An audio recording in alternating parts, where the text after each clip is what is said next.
Vamos a comenzar con este tema que es introductorio a lo de sistemas lineales, que es lo que ahorita nos va a interesar.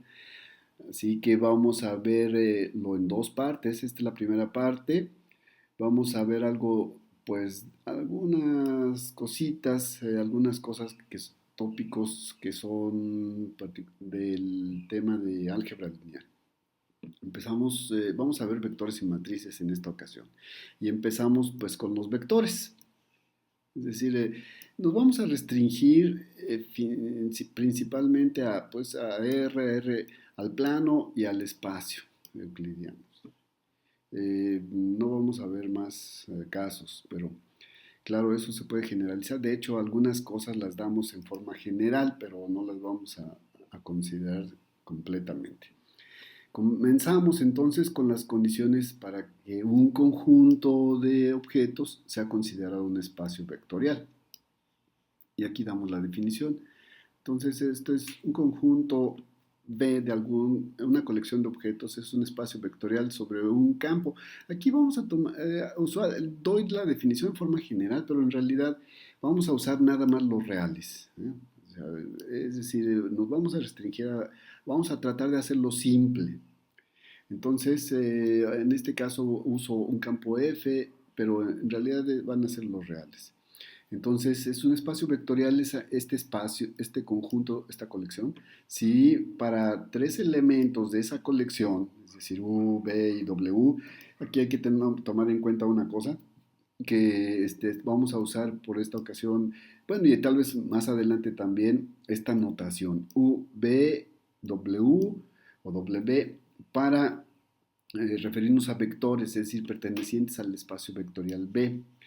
Y también trataremos de mantener al menos en esto de sistemas lineales, pero no siempre lo haremos, con números, con letras griegas, alfa, beta, gamma, etcétera, que son reales, pertenecientes. Es decir, entonces tenemos U, B, W, que son del espacio de la colección de objetos V mayúscula, y alfa y beta, que pertenecen a los reales, o sea, son números reales, vamos a considerarlos así.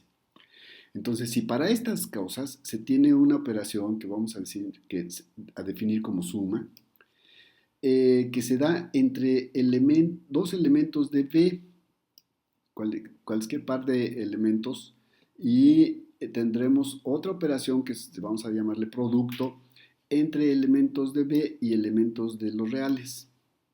Tal es que pasa esto. Entonces, primeramente tenemos una conmutatividad en la suma. O sea, la U más B es igual a B más U. Después tenemos asociatividad, se puede asociar la suma de esta manera. Primero, no importa si sumamos primeramente U y B y luego lo sumamos a W o W, o se hace la suma de la otra manera, B más W más U. No importa, eso son iguales. Esto es importante, la tercera es importante. Bueno, todas, ¿no? Existe un elemento que le llamamos neutro o el cero, ¿verdad? Que está en este espacio, así le denotamos cero. Está en ese espacio, tal que ese elemento más otro elemento siempre nos da el mismo elemento. Por eso le llamamos cero, porque eso hace cero con los números reales.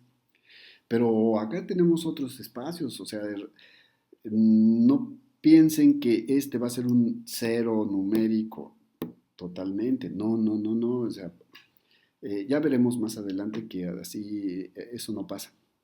Entonces, 4. Existe otro elemento que aquí le llamamos U', ¿verdad? Que satisface esta propiedad, que cuando U' se suma con U, nos da el elemento neutro aditivo. Y a eso le llamamos el negativo. A este elemento le llamamos el negativo de U, porque lo anula. Entonces, aquí le ponemos como U' para restar, para sacarnos de la idea de que siempre se denota con O menos U. Pero así lo vamos a hacer en adelante. Lo vamos a denotar como siempre, menos U. Pero aquí quise hacer esto para que se viera que es un elemento simplemente del mismo espacio que satisface esta propiedad, que cuando se suma con U nos da cero. Bueno, tenemos asociatividad también en el producto de escalares. Entonces, no importa si primero hacemos el producto de B con U y después lo multiplicamos con alfa, perdón, el producto de beta con U y luego lo multiplicamos con alfa, o si multiplicamos alfa y beta primero y luego lo multiplicamos a U, no importa. Esta es otra propiedad importante. Existe un elemento que le llamamos neutro del producto, aquí que está en C, bueno, pensando en los complejos, pero realmente estamos en los reales, ¿no? Entonces, tal que 1 por U me da U. O sea, es algo muy parecido a esta propiedad, nada más que acá en el anterior teníamos la suma, ahorita estamos viendo el producto. Me lo deja intacto, ¿verdad? Al vector. Bien. Y después tenemos las leyes distributivas, aquí sobre esta suma, y después esta suma sobre, bueno, o sea, hacemos el producto. Bien, entonces, si tenemos un espacio donde haya definidas dos operaciones, una entre los elementos del espacio, como ya dijimos, y otra con elementos de algo que le llamamos un campo, que piénsenlo como reales, como los números reales, y que satisfacen estas propiedades, entonces decimos que es un espacio vectorial. Ok, bien.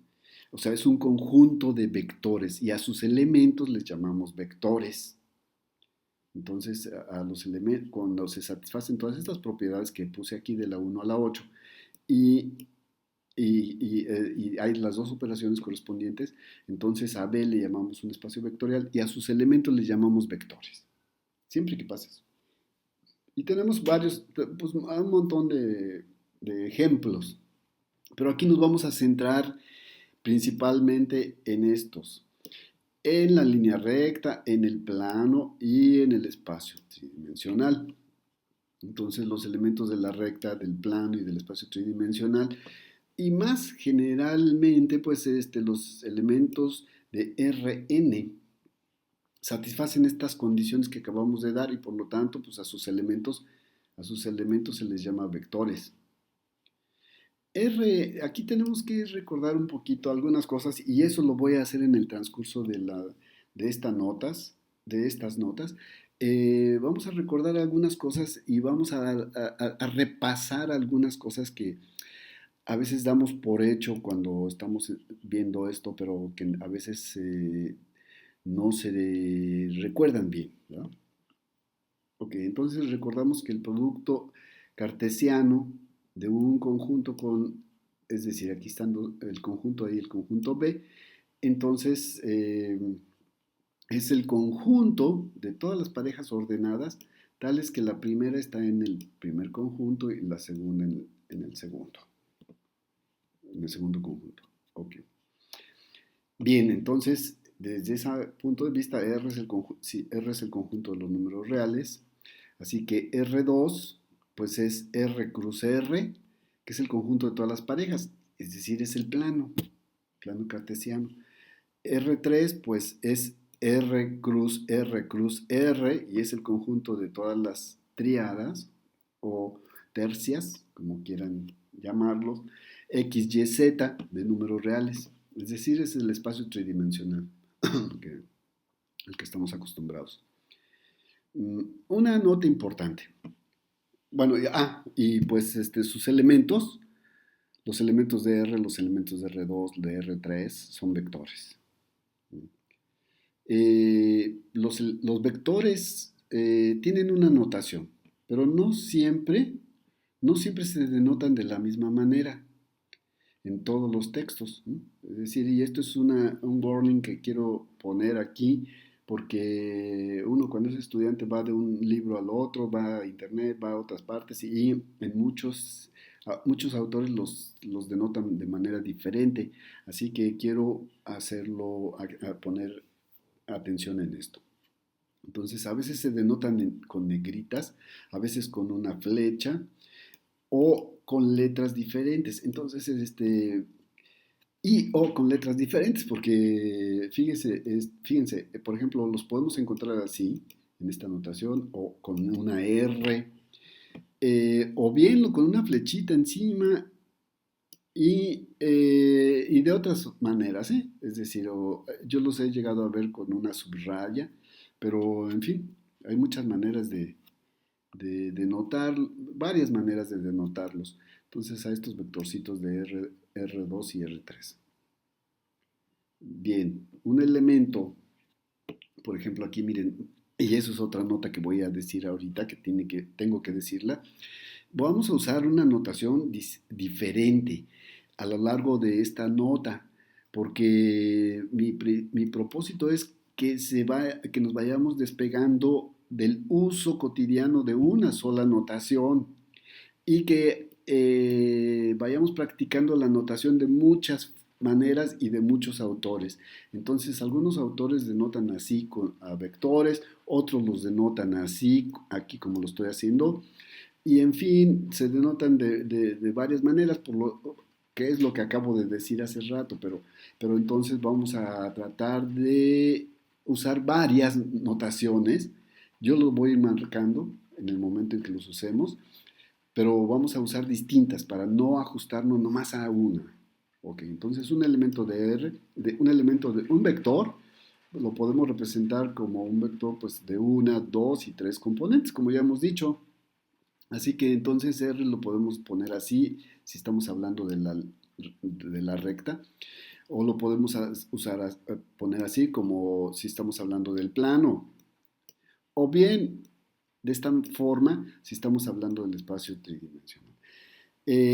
Y como dije hace rato, Rn es pues el espacio euclidiano n-dimensional formado por vectores de esta manera, miren, x1, x2, x3, y ponemos estos puntos suspensivos para indicar que hay muchísimos, tantos como vayan en n, ¿verdad? Desde 1, desde 2, 3, 4, 5, etcétera, etcétera, etcétera, etcétera. Entonces pueden tener una lista enorme aquí de números. De hecho, en las aplicaciones se tienen muchísimas, sobre todo en las aplicaciones estadísticas. Los vectores pueden representarse gráficamente como se muestra en la siguiente figura. Pues a veces muchos autores también empiezan por ahí diciendo que los vectores son flechitas, ¿verdad? Es una flecha que parte del origen hacia un punto dado, como esto que tenemos aquí. Eh, Bien, entonces la idea de esta gráfica es mostrar efectivamente que podemos hacer la operación o la descripción gráfica de este vector mediante esta flechita en la recta. En el plano, pues también otra vez desde el origen hacia el punto que está dado por XY, y en el espacio tridimensional, pues mediante la tercia de números X, Y, Z que van desde el origen hasta ese punto. Y tiramos una flecha del origen hacia ese punto. Y eso es una representación gráfica de los vectores que están en este espacio. Bueno, muy bien. Bueno, multiplicación y por escalares y suma de vectores. Vamos a ilustrar esta idea, bueno, esta definición como vayan a verlo, usando vectores de R3, es decir, X, así lo denotamos. Fíjense bien la notación de X, no le ponemos flechita, no le ponemos subraya, no lo ponemos en negrita, y así lo vamos a indicar. X es X1, X2, X3, y Y pues igual Y1, Y2 y Y3. Vamos a considerar a alfa y beta como reales, y entonces construimos esta suma, y esta suma pues es otro vector cuyos elementos están dados aquí, el primer elemento, el segundo elemento y el tercer elemento están dados como la suma de los escalares por los elementos, la suma de los escalares correspondientes por sus componentes. Bien, entonces, a veces algunos autores, y bueno, y de hecho, más adelante lo haremos bastante, es conveniente considerar una operación diferente. No es una operación diferente, aquí lo digo, pero es realmente una suma, la suma de un vector con el negativo de otro. Es decir, y eso pues, no es otra cosa más que la resta o subtracción o diferencia de vectores. Así que la resta x de x y y está dada así. X menos y es igual pues simplemente a las diferencias de sus entradas. El vector construido con las diferencias de sus entradas. Bueno, entonces aquí viene una cosa pues interesante. Tanto la suma como la resta se ilustran ahorita. Miren, entonces, al menos vamos a usar el plano para ilustrarlo eso. Entonces, tenemos al vector X y este es el vector Y. Vamos a sumarlos, entonces a la hora de sumar, pues ¿qué hacemos? Tenemos que sumar las componentes correspondientes, es decir, la proyección de este vector X, que está aquí, más la proyección de este otro, ¿verdad? Es decir, es esto, hasta aquí llega. Y ahora esa es la proyección del resultante, del vector resultante, en la dirección 1. En la dirección 2 hacemos la misma operación. Entonces, tenemos esta proyección, es decir, esa es la componente del vector Y. Y tenemos esta proyección, que esa es la componente del vector X. Sumamos estas dos y obtenemos por acá. Y tiramos una flechita del origen hacia el punto obtenido y resulta ser esta línea verde, esta flecha verde.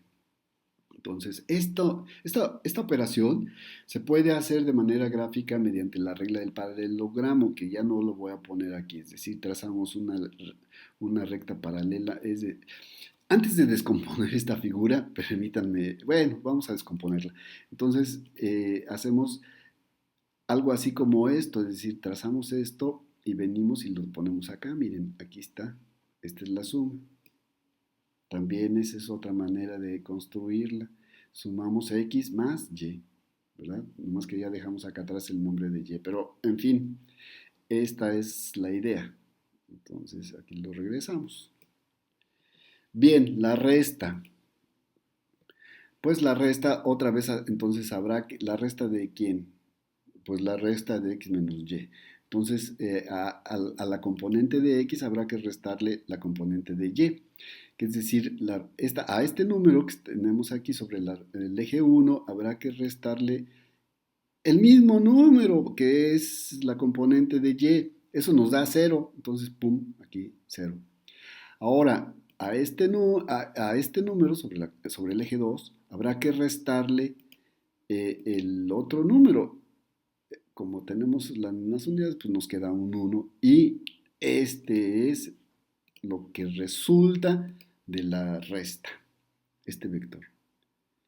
Bien, entonces este vector se puede poner también así, miren.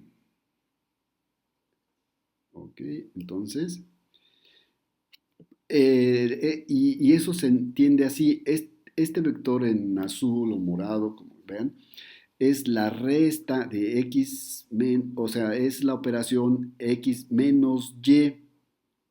Y eso se puede ver muy fácilmente. Si ustedes piensan que esto es x, ahorita lo vamos a hacer acá, más adelantito. X menos y más y me da x. Entonces, y más este vector, pero este vector es x menos y. Entonces, resultado x. Esa es la suma.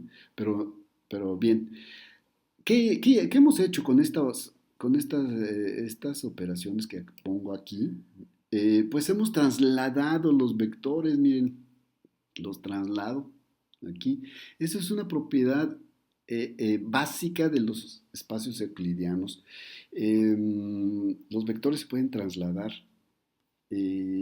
pero no es asunto ahorita propio de nuestro tema, pero hay que decirlo, o sea, se pueden trasladar y tan así que pues este vector lo pongo acá, es una copia de este vector, este también es una copia de la suma, aquí los podemos mover para otra parte y seguirá siendo la resta de esos dos vectores X y Y, y este también que lo puedo mover para donde sea, seguirá haciendo la suma, ¿sí?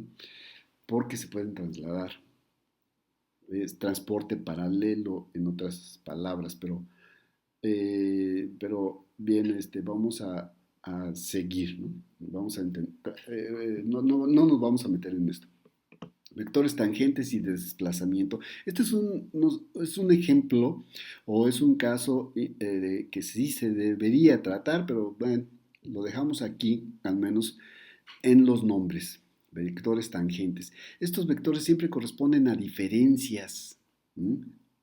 O restas de los vectores que definen la posición de dos puntos en el espacio, aunque sea dentro de un proceso de límite como es el vector tangente. Aquí lo tenemos, miren, ilustrado, y era lo que yo les decía hace ratito. Este es el vector x2, aquí está, este es el vector x1, y formamos la diferencia. La diferencia ya saben cómo hacerla, tomamos la componente de x2 en el eje 1, tomamos la componente en el eje 1 de x1, hacemos la diferencia, pues obviamente es negativa, por eso el vectorcito azul, que es la diferencia, apunta hacia allá. Y otra vez hacemos la diferencia entre este número que tenemos sobre el eje 2 menos este número que tenemos sobre el eje 2 también. Hacemos la diferencia y nos queda este pedacito. Y entonces, esas son las dos componentes del vector azul, que es la diferencia de x2 menos x1. Aquí está indicado. Y claro, como lo podemos trasladar, bueno, pues entonces lo ponemos así, no lo pusimos acá en el origen como antes, sino lo pusimos directamente así, porque esto ilustra bastante y sobre todo, bueno, ilustra bastante el hecho de movimiento sobre una línea, sobre una trayectoria. Y pues simplemente esto es un desplazamiento finito que es, y eso es lo que acabamos de decir, un vector de desplazamiento es una diferencia de vectores de posición que son los vectores que apuntan del origen a un punto en el espacio, en este caso el plano. El vector tangente es justamente es el proceso límite de esta diferencia entre la diferencia de un parámetro que puede considerarse como ahorita como el tiempo, digamos, y esto es considerado un movimiento. No es el objeto ahorita de mostrar esto, no es el tiempo de mostrar esto, pero simplemente lo ponemos como un ejemplo de diferencias de vector y de traslación, ¿verdad? O de paralelismo, porque en esencia es esto. Ya hemos dicho que a Rn se le llama espacio euclidiano n-dimensional y pues la palabra euclidiano se refiere a que en estos espacios se satisfacen los axiomas de la geometría euclidiana. El postulado del paralelismo, el quinto postulado, recuerden la suma de los triángulos interiores, la suma de los ángulos interiores de un triángulo siempre suman 180 grados. En fin, este es es un espacio euclidiano, el plano, y el espacio tridimensional R3 también. Y allí podemos trasladar vectores sin problema. Cuentan con un producto interno, y esto es tal vez una cosa así ya novedosa ahorita, también llamado producto escalar o producto punto. Bueno, entonces ese producto escalar se define así. En Rn, en Rn se define así, miren, primeramente, ¿cómo se denota? Se denota pues A punto B, cuando están usando un vector como sin nada, ¿verdad? Sin flechitas, sin subrayas, sin negritas, así, A punto B. O también, si le ponen al vector una flechita, bueno, pues A flechita punto B. Es exactamente lo mismo que se quiere decir aquí, nada más que aquí pues usamos una notación más simple, más fácil para los que imprimen los libros, los artículos y todo. Ya no tenemos que poner, incluso para mí, no tengo que poner la flechita, no tengo que poner negritas, entonces esta notación es muy útil, pero es complicada y hay que estar, es complicada para quien está leyendo porque o confusa a veces, porque hay veces que se usa una simple letra para denotar la norma del vector y eso es otro asunto. Entonces, Voy a tratar de ser cuidadoso en ese aspecto, de decir cuándo tenemos una norma, cuándo no. En fin, ok, tenemos la flechita o también así que esta es la manera pues de álgebra lineal que en donde podemos definir el producto y aquí ya no se necesita el puntito, pero lo pongo porque para indicar, pues estamos hablando del producto interno y producto punto para entonces para que se aclare, pero no, de hecho aquí no necesitamos un punto, ¿no? Simplemente el transpuesto del vector A por el vector B. Pero eso tendremos que esperar un poquito a definir lo que es el producto entre matrices. Bien, entonces A punto B está dado por esto, es la suma de, pues ya lo sabemos, la suma de los productos de las componentes de cada uno de estos vectores y está dado así A1 por B1 más A2 por B2, etcétera. Por ejemplo, aquí tenemos un caso, ¿no? Que esto ya se debe conocer, pero como repito, bueno, pues no sé, a lo mejor hay alguien que para él o ella sea útil esta información. Entonces, el producto de estos dos vectorcitos A punto B, pues es uno por uno, que es uno tenemos aquí, 2 por cero que es cero y menos uno por uno que es menos uno y entonces esto nos da cero. Así que el producto escalar de estos dos vectores A y B es cero, ¿verdad? Y pues lo podemos escribir así también. Ya les decía que el punto no se necesita. Y esto es igual a cero. T, la palabra T significa transpuesto. Esto es, o sea, ya lo había dicho, pero no lo había escrito. Entonces T significa transpuesto. Es el transpuesto de este vectorcito. Y bueno, o sea, y esto se multiplica como se multiplican las matrices, pero vamos a verlo más adelante. Son notas. El producto escalar de x con el mismo vector x es x.x y eso pues nos da, de acuerdo a la definición, x1 por x1 más x2 por x2 más etcétera, xn por xn. Es decir, lo que tenemos aquí, miren. Bueno, ahora, por una parte. Por otra parte, tomando en cuenta que la distancia del origen al punto de coordenadas x1, x2, xn es la raíz de la suma de esos cuadrados, ¿no? Eso es una cosa que yo espero que sea conocida, pues se tiene que entonces la magnitud del vector que acabo de decir, que acabo de definir a través, del cual acabo de construir su producto punto consigo mismo, y a la magnitud, claro, le llamamos también tamaño o norma, es decir, y la denotamos así, miren, entre dos rayitas. Y esta es otra cosa que también a veces que no es universal. Hay autores que la denotan con una sola raya. En fin, no hay una... pero es tendencia esto, digamos, a denotarla así. De hecho, a veces se denota solamente por, por la letra sin tomar las rayas y sin tomar la flecha. Entonces tengan cuidado con eso cuando vean una referencia. Entonces aquí vamos a tratar de hacerlo así en la mayoría de los casos.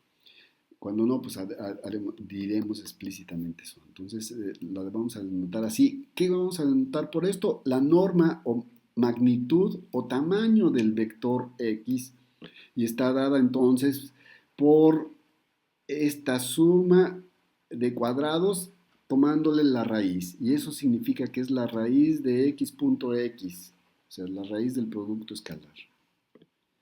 Bien, ya tenemos una conexión del producto escalar con la norma o tamaño de un vector.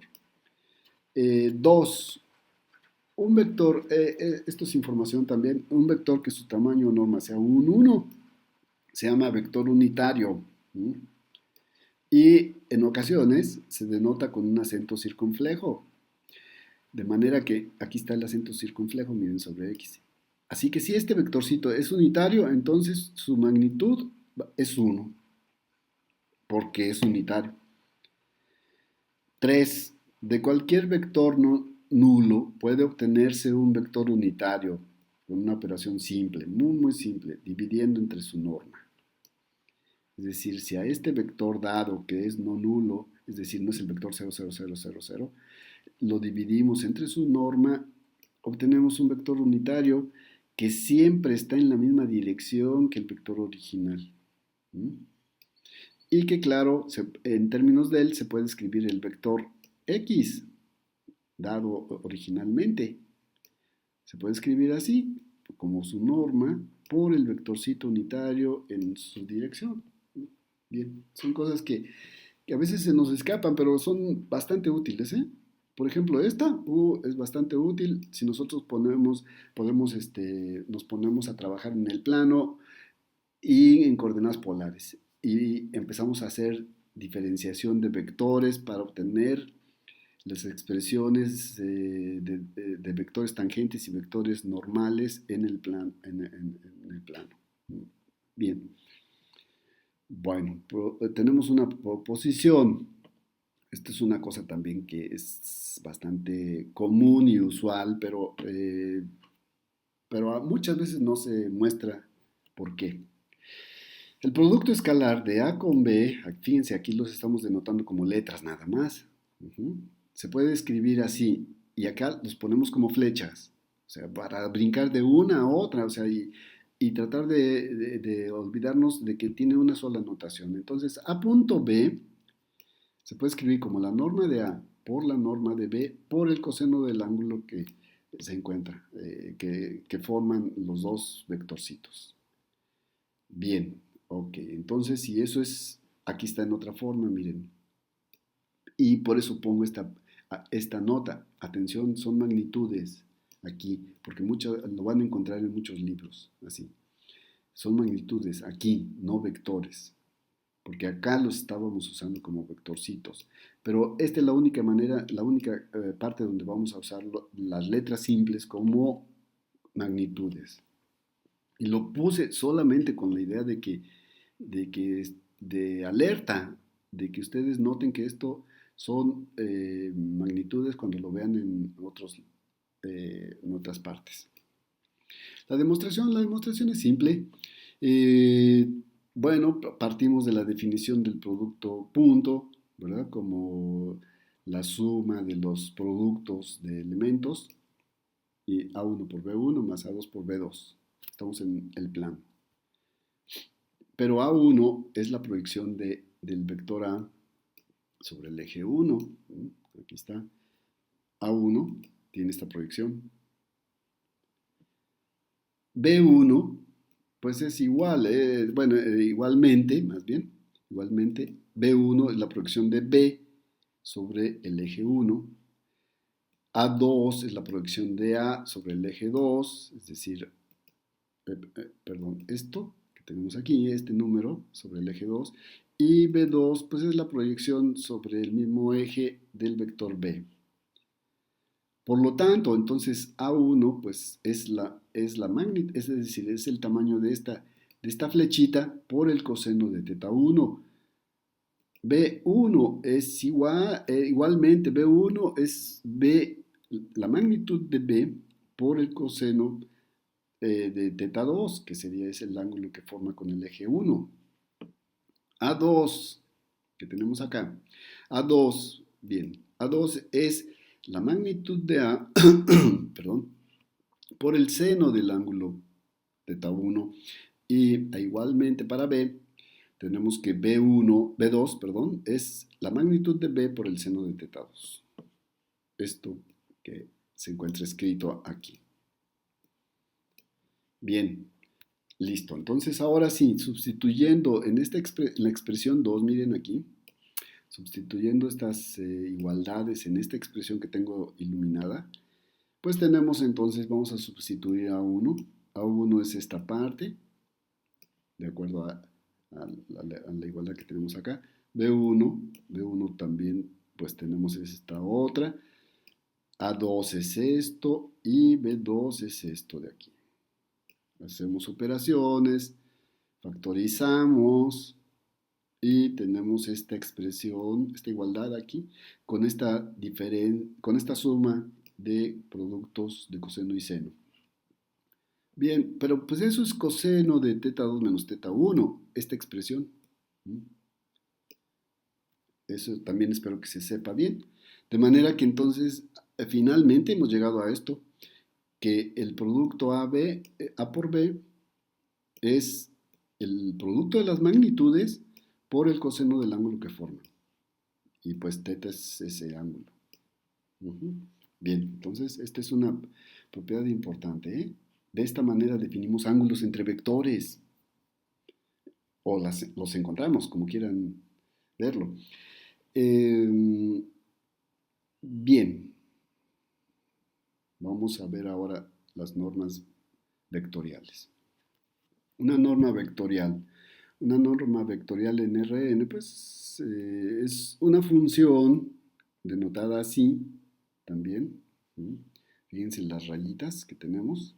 A veces se le ponen 3 y 3 de un lado. De Rn a R. A veces se le ponen 3 a las normas matriciales. Pero, en fin, vamos a ver ahorita la definición de norma vectorial. De Rn a R con las siguientes propiedades. Tenemos que siempre es positivo para todo, positivo 0, para todo vector que esté en, para todo vector que esté en R. N, aquí debe ser Rn. Vamos a ponerlo, que se nos faltó. Listo. Para todo X que esté en Rn. La igualdad se da solamente pues cuando tenemos que solo cuando tenemos el vector que x nulo, ¿verdad? Ceros. Solamente y solamente allí se da la igualdad que tenemos expresada acá. Bien, 2. La norma de un escalar por x, por un vector x, es igual, debe ser igual siempre al valor absoluto del escalar del real por la norma del vector x. Esto es para todo alfa y para todo x que esté en los reales y para todo x que esté en Rn. Y 3, la desigualdad del triángulo, que significa eso, que la norma de la suma siempre es menor o igual que la suma de las normas para toda pareja de vectores. Eso es una norma, entonces. Y ejemplos de normas ya las hemos visto. Hemos visto una, miren, aquí está, definida a través del producto punto. Acá andamos. Entonces, ejemplos de normas. Tenemos la que ya hemos visto, que es la norma euclidiana, que es la raíz cuadrada de la suma de los cuadrados de los elementos del vector. Hay otras, hay varias, hay varias. De hecho, una infinidad. Pero aquí nomás vamos a mostrar dos. Entonces, y vamos a hacer algunos ejercicios con una, con dos. Aquí la norma infinito está dada por, que es el segundo ejemplo, está dada como el máximo de todos los valores absolutos de las entradas del vector. Máximo sobre todas las entradas del vector. Esa es la norma infinita. Bien, en R3, por ejemplo, este es un ejemplo pues trivial, pero ilustra lo que acabamos de decir.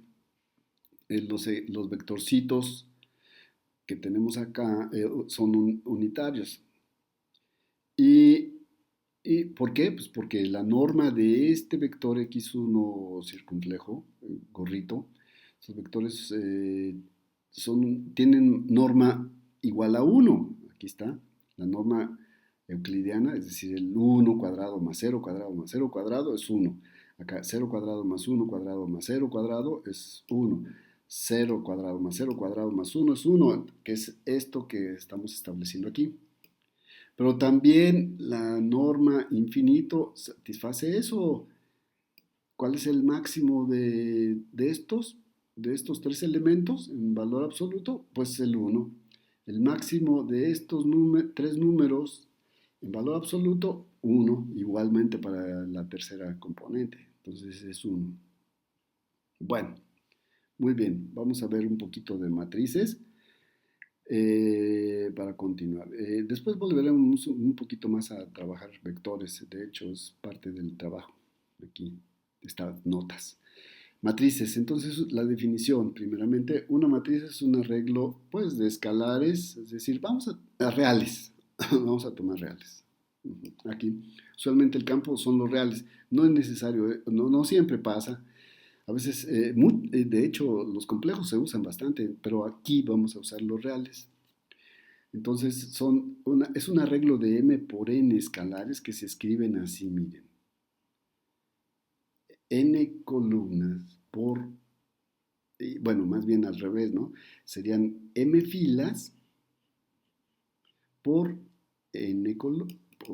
Ya lo tenía aquí hace ratito. Bueno, ya no, aquí está. Por n columnas. La primera columna, la segunda columna, la enésima columna. Esa es una matriz de m por n.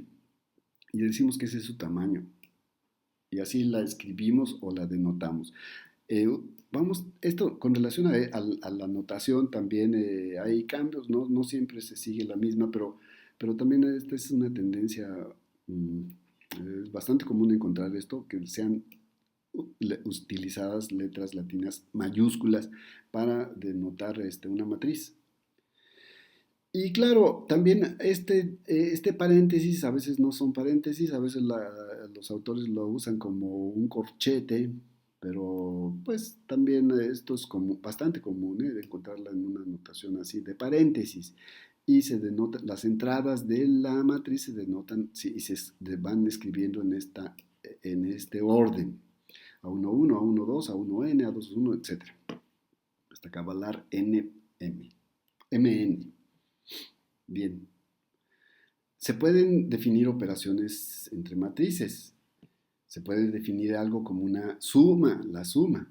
De hecho, aquí está definida, miren, la suma de la matriz A más la matriz B, ¿verdad?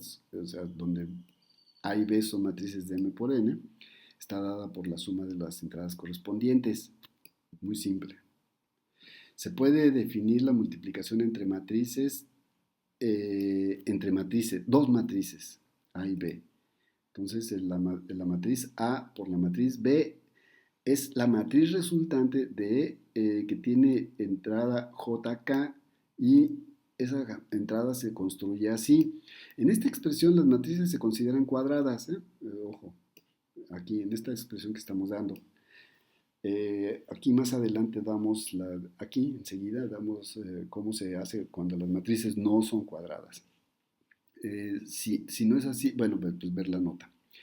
La multiplicación por escalares, miren, entonces tenemos la suma entre los dos objetos del mismo tipo y la multiplicación por escalares, ¿verdad? Aquí tenemos cómo se construye. Simplemente el escalar entra a multiplicar a todos los elementos de la matriz. Y pues la pregunta surge, ¿podría funcionar un espacio vectorial aquí? La respuesta es que sí. Eh, Bajo este producto con escalares y esta suma definida acá arriba, el conjunto de matrices de M por N forma un espacio vectorial. Bueno, eso queda ahorita pues ya dicho, escrito, pero queríamos mostrar esto en el caso de este producto cuando las matrices no son cuadradas.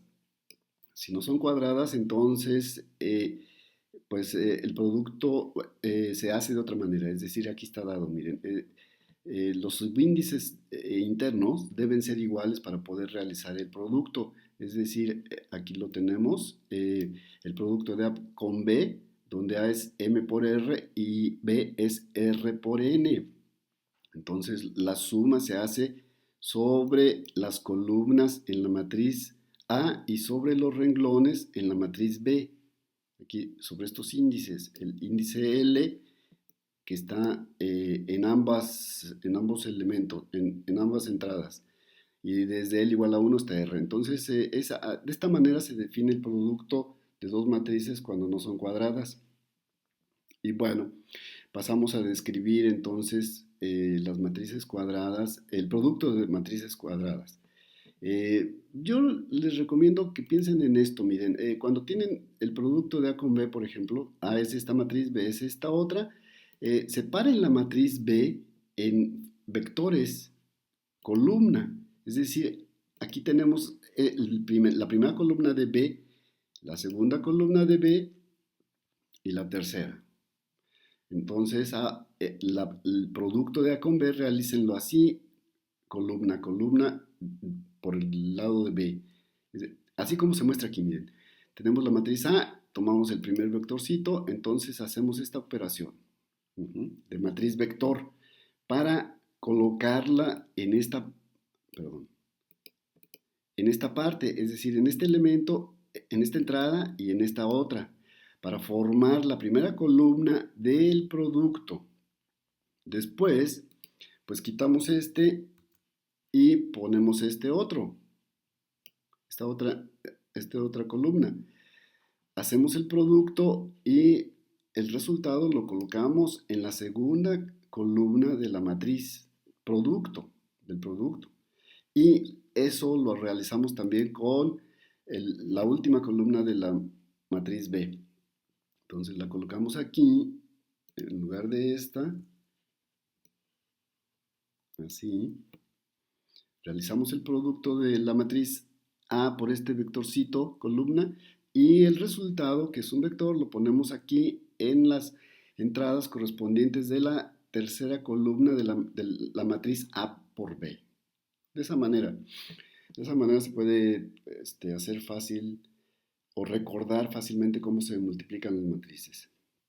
De hecho, aquí tenemos, de aquí tenemos un ejemplo del producto de dos matrices de manera diferente. En este caso tenemos una columna para A y en B tenemos un renglón. Entonces el producto de A con B resulta en una matriz de 3 por 3, porque estos son de 3 por 1 y este es de 1 por 3. Entonces tendremos una matriz de 3 por 3, algo así como esta. Algo así como esta. Y cuando se está realizando el producto de B con A, pues entonces tendremos un solo número, es decir, resultados totalmente diferentes, ¿no? De A con B y B con A.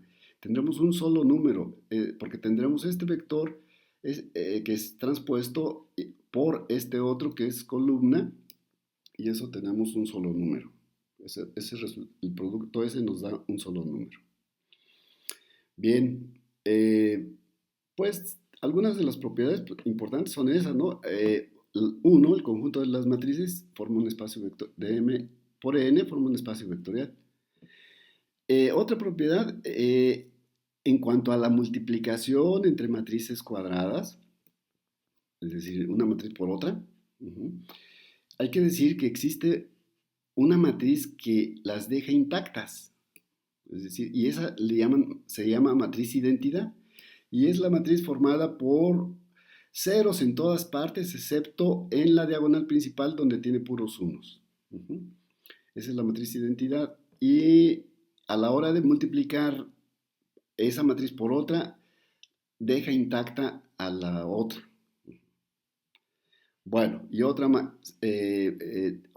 propiedades más, pues no muy buenas, porque no siempre existe la matriz inversa de una matriz A que no sea cero. O sea, si tenemos una matriz que no es cero, que no es la matriz cero, pues no necesariamente vamos a tener que existe una inversa, es decir, que el producto de esta matriz por esta nos dé la matriz de identidad.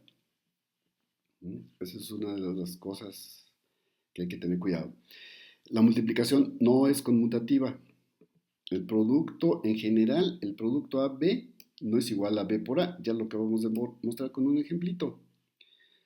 Y una cosa que también, pues, es a veces, pues, asombra, es el hecho de que el producto A por B puede ser la matriz cero, de ceros, es la matriz de ceros, sin que A o B sean cero.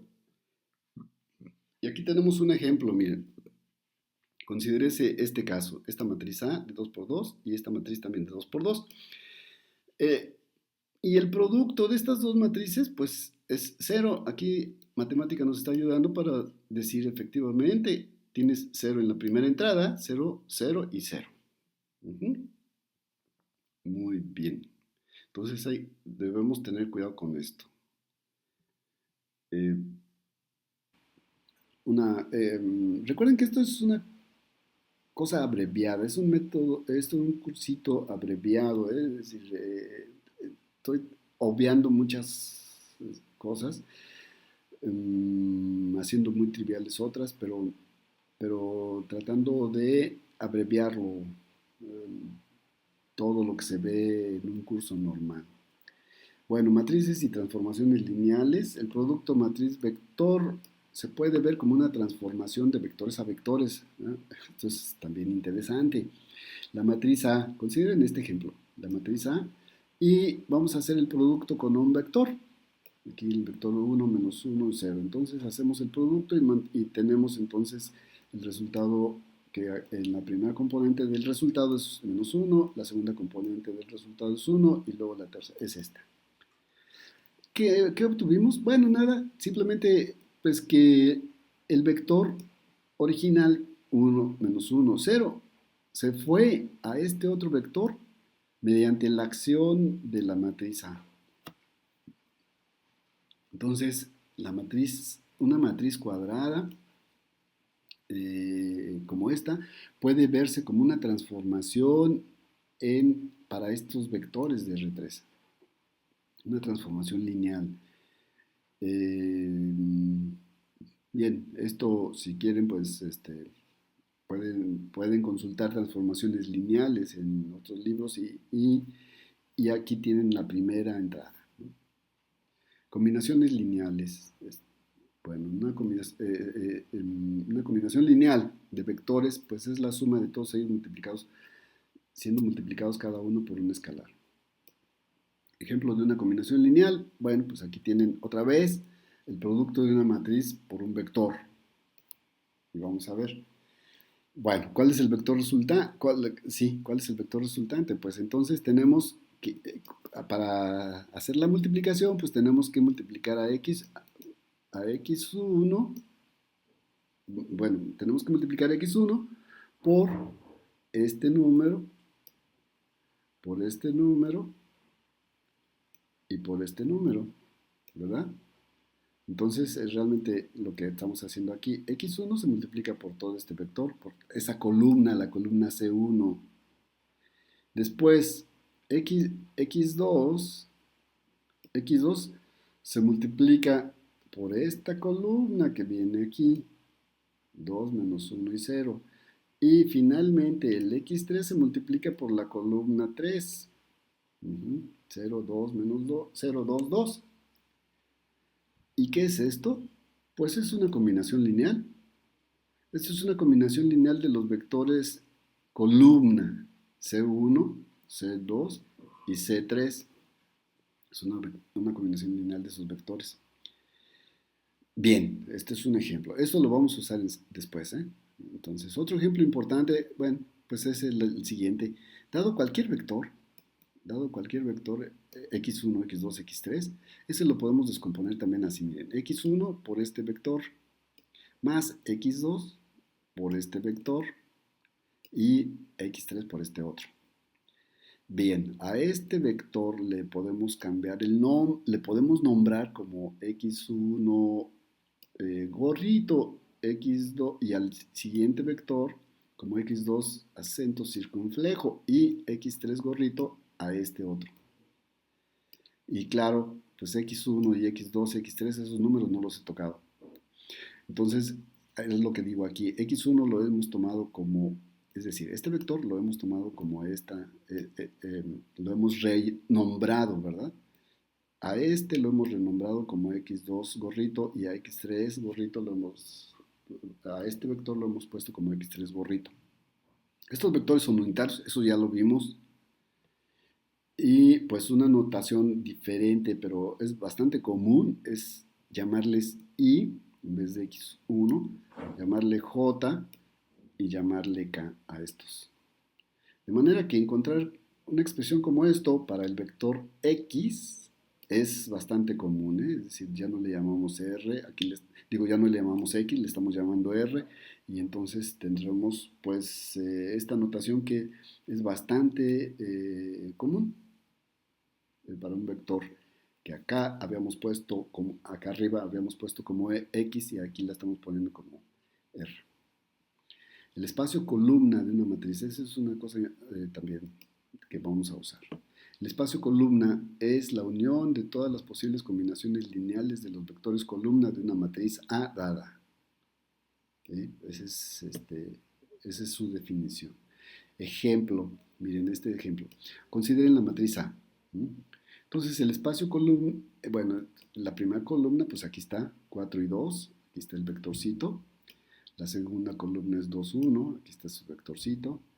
Y aquí está la combinación lineal, donde alfa y beta son reales.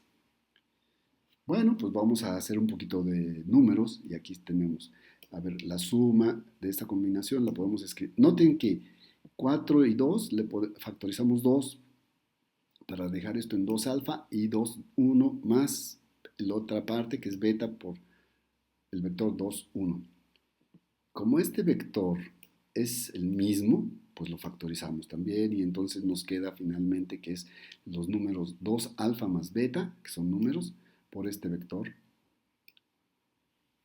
Así que, pues, renombrando a esto como un número gamma, tendremos que el espacio columna de esta matricita es la unión de todos los vectores de esa forma, de esta forma, donde gamma es real.